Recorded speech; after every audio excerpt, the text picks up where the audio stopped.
اپنے اندر اللہ اور اللہ کے رسول کے طریقوں کو کیسے نافذ کرے، کیسے جگہ دے، آپ اس پہ تھوڑا غور کریں گے۔ نیک لوگوں کی صحبت میں آپ بیٹھیں گے، دینداروں کی صحبت میں آپ بیٹھیں گے، آپ کے لیے اچھائیاں اچھائیاں، آپ حیران ہو جائیں گے۔ علامہ دمیری رحمت اللہ علیہ بہت بڑے ایک اولیاء اللہ اور بزرگ محدث گزرے، بڑے 800 ہجری میں گزرے، یعنی 650-700 سال ہو گئے اس کو۔ اس نے حدیث کی ایک کتاب لکھی ہے، اس نے لکھا ہے کہ شہد کی مکھی، ایک مکھی عام ہوتی ہے، ایک شہد کی مکھی ہوتی ہے۔ شہد کی مکھی کا مزاج یہ پھولوں پر بیٹھتی ہے، پھولوں کو چوستی ہے، گلستان کو تلاش کرتی ہے، اور پھر اللہ اس سے شہد نکالتا ہے۔ اسی طرح مکھی جو ہے وہ گندگی پر بیٹھتی ہے، گندگی کی تلاش ہوتی ہے، گندگی تلاش کرتی ہے۔ جسم میں جو سب سے گندا اگر زخم ہے تو اس پر مکھی آ کر بیٹھتی ہے۔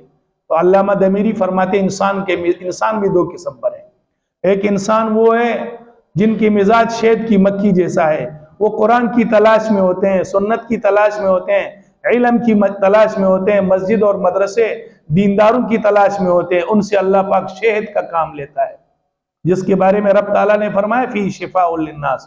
اور بعض لوگوں کا مزاج ہی بے دینی کی طرف ہوتا ہے، اللہ ہم سب کی حفاظت فرمائے۔ ان کے مزاج مکھیوں کی طرح ہوتا ہے، گندی مکھیاں یا مچھر کی طرح، وہ گندگیاں تلاش کرتی ہے، گندگیوں پر بیٹھتی ہے، اس سے پھر بیماریاں پھیلتے ہیں، ان لوگوں سے پھر بے دینیاں پھیلتی ہے، ان لوگوں سے پھر اللہ اور اللہ کے رسول کے خلاف باتیں نکلتی ہے، اور جب پھر بیٹھتے ہیں پھر یہ کہتے ہیں نہ علماء کو چھوڑیں گے، نہ دینداروں کو چھوڑیں گے، نہ تبلیغیوں کو چھوڑیں گے، نہ قرآن اور پڑھنے پڑھانے والوں کو چھوڑیں گے۔ ان کی مزاج ہی ایسی ہے۔ میرے محترم بھائیوں، اللہ نے اس آیت میں بتلایا کہ تمہاری زندگی کے اندر 5 قسم کے حالات آتے ہیں۔ اعلموا انما الحیات الدنیا لعب ولہو وزینۃ وتفاخر وتکاثر۔ اللہ نے فرمایا تمہاری زندگی کے 5 ادوار ہیں۔ ایک دور لعب کا ہے، دوسرا دور لہو کا ہے، تیسرا دور زینت کا ہے، چوتھا دور تفاخر کا ہے، 5واں دور تکاثر کا ہے۔ کیا ہے؟ لعب بچپنا ہے، انسان بچپن کی حالت میں 13-14 سال تک اس کو کچھ نہیں پتہ چلتا کیا کر رہا ہے، یہ لعب کی زندگی گزر گئی، اور 8 سال تک یہ انسان کا ہوتا ہے۔ اور اس کے بعد جو ہوتا ہے لہو، 8 سال کے بعد پھر تھوڑا سا اور دنیا کے کھیل تماشوں میں مصروف ہو جاتا ہے، 16 سال کی عمر پر پہنچ گیا، اب زینت ہے، اب اپنے آپ کو بنائے گا، خوبصورت کرے گا، بال بنائے گا، کپڑے اچھے پہنے گا، زیب و زینت کرے گا۔ 8 سال اس میں گزر گئے، 24 سال کا ہو گیا، اب شادی کرے گا۔ یعنی یہ 5 ادوار لعب، لہو، زینت، تفاخر، تکاثر، 8 سال میں انسان کی طبیعت بدلتی ہے۔ 8 سال لعب میں گزرے، 8 سال لہو میں گزرے، 8 سال زیب و زینت میں گزرے، اور 8 سال پھر تفاخر میں، پھر انسان تفاخر میں، اللہ اکبر، پھر تکبر میں، پھر بڑائی میں، پھر ایک دوسرے کے اوپر اپنے آپ کو اونچا کرنے میں، دوسروں کو اپنے آپ کو اللہ اکبر، دوسروں سے اپنے آپ کو بہتر سمجھنے میں۔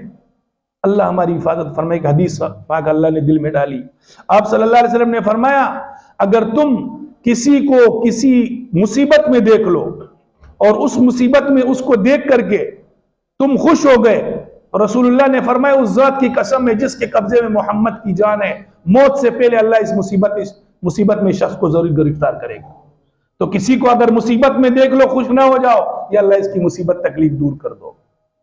اور ایک اور حدیث ہے، آپ صلی اللہ علیہ وسلم نے ارشاد فرمایا اگر کسی آدمی نے کوئی گناہ کیا ہے، ہو گیا اس سے گناہ، انسان ہے، ہو جاتے ہیں گناہ، اور گناہ کے بعد وہ توبہ کر چکا اور تم نے اس گناہ پر اس کو تانا دیا، آپ صلی اللہ علیہ وسلم نے قسم اٹھا کر فرمائی، آپ نے فرمایا اس ذات کی قسم جس کے قبضے میں محمد کی جان ہے، وہ شخص اپنے گناہ سے توبہ کر چکا تھا، تم نے اس کو تانا دیا، تو مرنے سے پہلے اللہ تجھے اس گناہ میں ضرور مبتلا کرے گا۔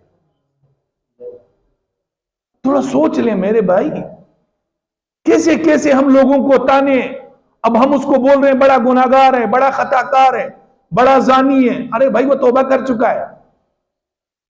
100 آدمی کے قاتل کو اللہ پاک صرف توبے کے ارادے پر معاف کر دیتا ہے۔ ایک زانیہ فاحشہ کو صرف ایک جانور کے ساتھ اچھائی کرنے پر اللہ معاف کر دیتا ہے۔ آپ کون ہیں؟ میں کون ہوں جنت اور جہنم کے فیصلے کرنے والے؟ دنیا بھائی بہت حقیر ہے، اس کے گھمنڈ میں آ کر کے، جوانی کے گھمنڈ میں آ کر کے، صحت اور تندرستی کے گھمنڈ میں آ کر کے، دنیا اور دولت کے گھمنڈ میں آ کر کے کسی کو حقیر خدا مت جانو۔ سب کو یہ سمجھو کہ اللہ میرے سے بہتر ہے، یا اللہ یہ میرے سے بہتر ہے، یا اللہ یہ میرے سے بہتر ہے، میں تو حقیر ہوں۔ اے مولویوں، میں اپنے آپ کو کہتا ہوں اپنے علم پر فخر مت کرو۔ اے شیخ الحدیث ہو، اپنے علم پر فخر مت کرو۔ بلعم ابن باورا سے تم بڑے مولوی نہیں ہو۔ اے تبلیغیوں، خدا را اپنا چلے 4 مہینے لگا کر اپنے آپ کو سب کچھ مت سمجھو، میں تو اولیاء ہوں، میں تو جنید بغدادی ہوں۔ بنی اسرائیل میں ایک شخص تھا، بہت نیک صالح تھا، بہت اللہ والا تھا، 70 سال کی زندگی میں اللہ کی ایک دن بھی نافرمانی نہیں کی، لیکن ایک آدمی تھا، وہ بڑا گناہگار تھا، اس کا دوست تھا، بڑا خطاکار، عاصی نافرمان تھا۔ اس نے اس کو ایک دن کہا اپنے دوست کو، تو بڑا خطاکار ہے، تو بڑا زانی ہے، بڑا بدکردار ہے، تیری وجہ سے ہم سب پریشان ہیں، اللہ کی قسم تو جنت میں نہیں جائے گا۔ اللہ کا قانون ہے، اللہ کا نظام ہے۔ اللہ نے موسیٰ علیہ السلام کے پاس وحی بھیجی کہ یہ جو مولوی، صوفی، بزرگ اور 70 سال میری نافرمانی نہیں کی، اس ایک بڑی بات کی وجہ سے جو اس نے کی ہے کہ اللہ کی قسم تو جنت میں نہیں جائے گا، یہ جہنم میں جائے گا، اور اس نے ایک آدمی کو میں نے بخش دیا ہے۔ اس لیے خدا را کسی کو حقیر